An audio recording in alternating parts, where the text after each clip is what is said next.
Hello students, जैसा कि हमें पता है कि हमने अभी तक आपके कई टेस्ट और एक्सपेरिमेंट पढ़ लिए हैं। पिछली क्लास में हमने बात की इसी प्रकार के एक नए टेस्ट की बात की थी जिसका नाम था आपका एच एस पी क्यू कह सकते हैं या हाई स्कूल पर्सनैलिटी क्वेश्चनायर हम कह सकते हैं। हमने उसके सैद्धांतिक विषय के बारे में बात की थी, यानी व्यक्तित्व कहते किसे हैं या व्यक्तित्व को कितने प्रकारों में हम विभाजित कर सकते हैं या कौन कौन सी ऐसी विधियां हैं जिनके माध्यम से किसी भी बच्चे का यानी किसी भी स्टूडेंट का कहें या किसी भी व्यक्ति के हम व्यक्तित्व का मापन कर सकते हैं। तो आज हम बात करेंगे उसके प्रैक्टिकल एस्पेक्ट के बारे में या हम कह सकते हैं उसके क्रियात्मक पक्ष के बारे में। जैसा हमने पहले भी अपने एक्सपेरिमेंट या टेस्ट में बात की है, सबसे पहले यहाँ पर हम परीक्षण का नाम लिख लेंगे, यानी जो भी परीक्षण हम कंडक्ट करने जा रहे हैं उसका यहाँ पर हम नाम लिख लेते हैं। तो क्योंकि ये दिया था आपके कैटल ने, ये मैंने आपको प्रीवियस भी बताया है कि दिया था आपके, यानी एक जो प्रश्नावली आपके तैयार की थी, जैसे आपको बुकलेट दी जाती है, आपको एक बुकलेट दी जाती है जिसमें 142 क्वेश्चन होते हैं। उसको क्या है, आपको सब्जेक्ट को देना होता है और उसे बताना होता है कि उसे आप फिल करेंगे। तो यहाँ पर जैसे और हमने बात की थी, उद्देश्य हम लिखते हैं, यानी कौन से हमारे ऐसे ऑब्जेक्टिव हैं जिन्हें लेकर हम ये टेस्ट कंडक्ट करने जा रहे हैं या क्या क्या चीज़ें हम जानना चाहते हैं।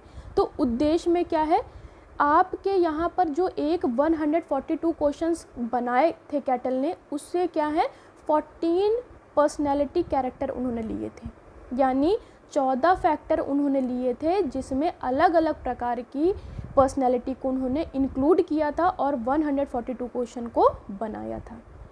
यानी उन 14 प्रकार के पर्सनैलिटी के जो फैक्टर थे उनके बारे में हम पता लगा सकते हैं किसी भी बच्चे पर ये टेस्ट अप्लाई करके।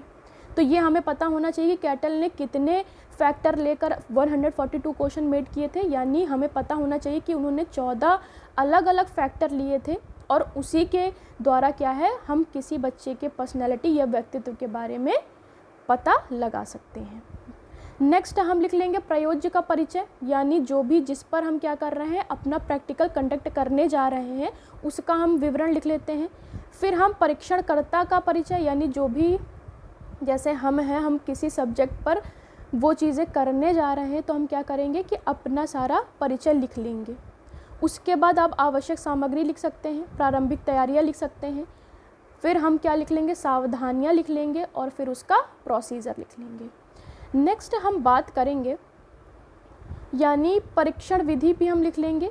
अब हम बात करेंगे कि जो चीज़ें हमें सब्जेक्ट को बतानी हैं, यानी हमें सब्जेक्ट को क्या बताना है कि जैसे ही मैं प्रारंभ का निर्देश दूंगी आपको वो क्वेश्चन जिसमें क्या है हर एक क्वेश्चन के लिए आपको ऑप्शन दिए हैं और आप अपनी रुचि के आधार पर यानी आप अपने इंटरेस्ट के आधार पर उसे क्या कर लेंगे, उस पर टिक करेंगे। और किसी भी क्वेश्चन के लिए आप बहुत ज़्यादा समय नहीं लेंगे, यानी जो उत्तर आपको तुरंत समझ में आता है यानी तुरंत आपके दिमाग में आता है उस पर आप टिक कर देंगे। कोई भी किसी भी तरह का मैनिपुलेशन नहीं करेंगे, क्योंकि अगर हमने किसी भी चीज़ का मैनिपुलेशन किया तो सही मायने में हमारे व्यक्तित्व का पता नहीं चल पाएगा। तो ये निर्देश हमें अपने सब्जेक्ट को देने हैं और उसे ये भी बताना है कि जब मैं प्रारंभ का निर्देश दूंगी आपको तो आपको प्रारंभ करना है और जब समाप्त का निर्देश दिया जाए तो आपको उसे वहीं पर रोक देना है। इतना निर्देश हमें अपने सब्जेक्ट को देना है। अब फाइनली हमें क्या करना है, 142 क्वेश्चन में बच्चे ने टिक लगा दिया। अब हमें क्या करना है कि हमें आपको पता है कि आपको एक और बुकलेट दी जाती है। अब उस बुकलेट में हमें क्या करना है, सबसे पहले जो हमें स्टेंसिल दी गई है उससे हम क्या कर लेंगे, सबसे पहले आप क्या करेंगे कि बुकलेट में जो भी क्वेश्चन है वो आप देख लेंगे, यानी जिस भी क्वेश्चन में उसने जो भी टिक किया है वो देख लेंगे। और फिर हमें दूसरे जिसमें आपको डॉटेट्स दिए गए थे, एक तरफ आपके फैक्टर लिखे होते हैं, एक तरफ आपके रॉ स्कोर लिखे होते हैं, वो आपको दिए गए थे। और जिस तरफ क्या है हाई कैरेक्टर पर्सनैलिटी के क्वालिटीज़ थे और एक तरफ लो कैरेक्टर पर्सनैलिटी के आपके थे, उसको भी हमें क्या कर लेना है, इन पेंसिल से मैच कर लेना है। फिर हमें क्या यूज़ करना है, हमें स्टेंसिल का यूज़ करना है। यानी हमें जैसे आपको पता है कि यहाँ पर व्यक्तित्व के दो चीज़ें हम मेनली देख रहे हैं, एक तो हम लीडरशिप क्वालिटी के बारे में जानेंगे और दूसरा हम कह सकते हैं कि किस प्रकार से बच्चा क्रिएटिविटी उसकी क्या है। यानी दो चीज़ें, एक लीडरशिप पोटेंशियल और दूसरा कह सकते हैं क्रिएटिविटी पोटेंशियल, हमें पता चलता है इस व्यक्तित्व परीक्षण से। तो इसी में भी हम क्या कर लेंगे, दो अलग अलग तालिकाएं बना लेंगे। तालिकाओं में यानी पहली तालिका आप बना सकते हैं लीडरशिप पोटेंशियल के लिए, दूसरी तालिका आप बना सकते हैं क्रिएटिविटी पोटेंशियल के लिए। तो दोनों के क्या हैं, आपके फैक्टर भी अलग अलग होंगे।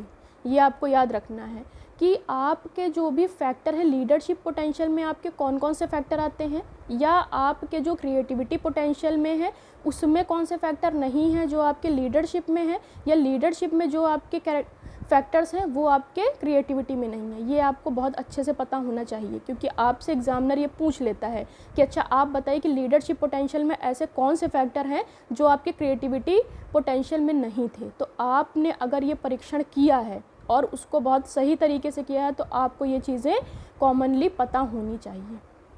अब हम क्या कर लेंगे, सबसे पहले जो हमें बुकलेट दी जाती है उसमें हम क्या कर लेते हैं कि जो भी हमें दो प्रकार की स्टेंसिल भी दी जाती है, आपने यूज़ भी की है स्टेंसिल, उसमें क्या कर लेते हैं लीडरशिप पोटेंशियल के लिए अलग स्टेंसिल होती है और क्रिएटिविटी के लिए अलग। तो उससे हम क्या कर लेते हैं, जो भी नंबर्स होते हैं यानी उनको हम काउंट कर लेते हैं, स्टेंसिल को अपनी सेट करते हैं और उसी प्रकार से हम क्या करते हैं कि उनके हम क्या कर लेंगे, नंबर्स काउंट कर लेंगे। तो वो हमारे पास क्या आ जाएंगे, एक रॉ स्कोर आ जाएंगे। यानी लीडरशिप पोटेंशियल स्टेंसिल से हमने क्या कर लिया, लीडरशिप के रॉ स्कोर हमने ज्ञात कर लिया, और क्रिएटिविटी पोटेंशियल स्टेंसिल से हमने क्रिएटिविटी के आपके जो भी मार्क्स थे या रॉ स्कोर थे उनको हम फाइंड कर लेंगे। अब हमें क्या करना है, हमें एक मैनुअल दिया जाता है जिसमें आपके रॉ स्कोर को स्टेन स्कोर में आप कैसे बदल सकते हैं वो आपको तालिका दी हुई होती है। तो आप क्या करेंगे, रॉ स्कोर देखते हैं और उसको स्टेन स्कोर में आप बदल लेंगे। तो दो कॉलम बन जाएंगे। पहला आपका, सबसे पहले आपने फैक्टर का बना लिया, यानी अगर लीडरशिप की बात कर रहे हैं तो सबसे पहला फैक्टर बन गया, यानी लीडरशिप के लिए हमारे कौन कौन से फैक्टर रिस्पॉन्सिबल हैं वो हम बना लेंगे। देन रॉ स्कोर जो हमने स्टेंसिल से कैलकुलेट किए थे। थर्ड हम क्या कर लेंगे, जो रॉ स्कोर को हमने चेंज किया है इन स्टेन स्कोर, यानी अपने रॉ स्कोर को देखते हुए आप स्टेन स्कोर में उसको चेंज कर देंगे, उसके लिए आपको मैनुअल दिया जाएगा। अब हम क्या करेंगे, निम्न जो हमारे मिनिमम स्कोर थे या मैक्सिमम स्कोर थे वो भी हम लिख सकते हैं। अब आपके लीडरशिप पोटेंशियल को पता करने के लिए फॉर्मूला दिया गया है, वो भी आपको मैनुअल में ही दिया होगा, तो आपको फॉर्मूला याद करने की ज़रूरत नहीं है। फॉर्मूला आपको दिया जाएगा, बस यहाँ पर हमें क्या करना है, अपनी जो भी स्टेन स्कोर की डिजिट्स हैं वो यहाँ पर हमें रख देनी है और उनको हमें कैलकुलेट करना है। जैसे यहाँ पर आपको दिया गया है कि सबसे पहले आप फैक्टर लिख लोगे, फिर आपके जो स्टेन स्कोर थे वो लिख लोगे, फिर एक्स वेटेज आप कंडीशन लिख लोगे और उसके बाद उनको चेंज कर लोगे आप टोटल स्कोर में। देन उसको फॉर्मूला में पुट ऑन करके हम निकाल लेंगे अपना लीडरशिप पोटेंशियल।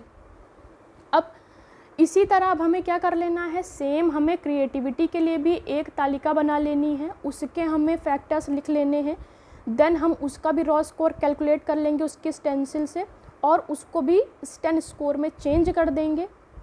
देन उसके बाद इसके लिए भी आपका स्पेसिफिक अलग से फॉर्मूला गिवन होगा मैनुअल में, जहां आपको पता है कि क्रिएटिविटी पोटेंशियल का फॉर्मूला यहां पर लिखना है। और इसको भी सेम आपने जैसे लीडरशिप पोटेंशियल का फॉर्मूला को रख के कैलकुलेट किया था, सेम वैसे इसको भी हमें कर देना है। बस हमें ध्यान रखना है कि हमारी कैलकुलेशन बहुत एक्यूरेट होनी चाहिए, क्योंकि अगर कैलकुलेशन में कुछ भी गलती हुई तो सही मायने में हम किसी भी सब्जेक्ट का, व्यक्तित्व का जो भी हम परीक्षण कर रहे हैं उसका एग्जैक्ट कैलकुलेशन शायद हम नहीं जान पाएंगे।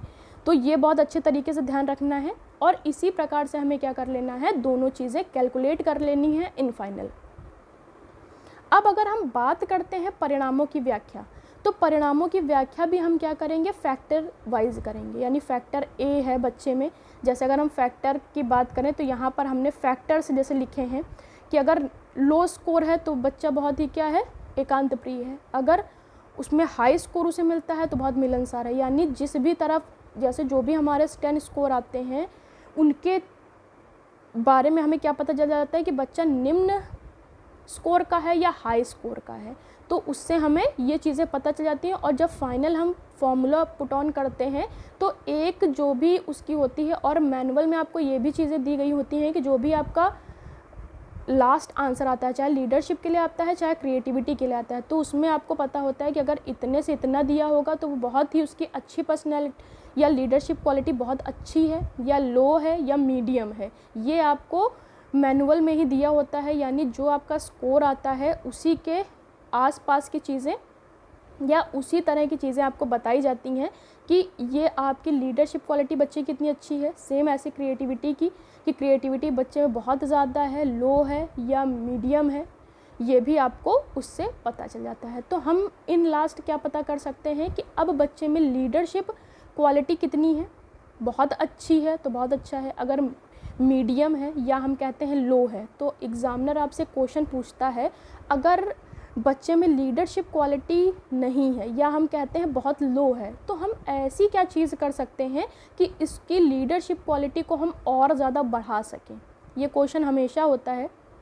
तो हम क्या कर सकते हैं, किसी भी बच्चे की नेतृत्व क्षमता को बढ़ाने के लिए हम क्या कर सकते हैं। अगर एक स्कूल लेवल पे या एक क्लास लेवल पे बात करें तो हम बच्चे को क्लास का मॉनिटर बना दें, या कोई भी हम एक्टिविटी कंडक्ट कर रहे हैं क्लास में या एक क्लास रिप्रेजेंटेटिव के थ्रू, तो उसे हम क्या कर दें, उसका हेड बना दें। तो बच्चे में क्या होगा, लीडरशिप क्वालिटी धीरे धीरे डेवलप हो जाएगी।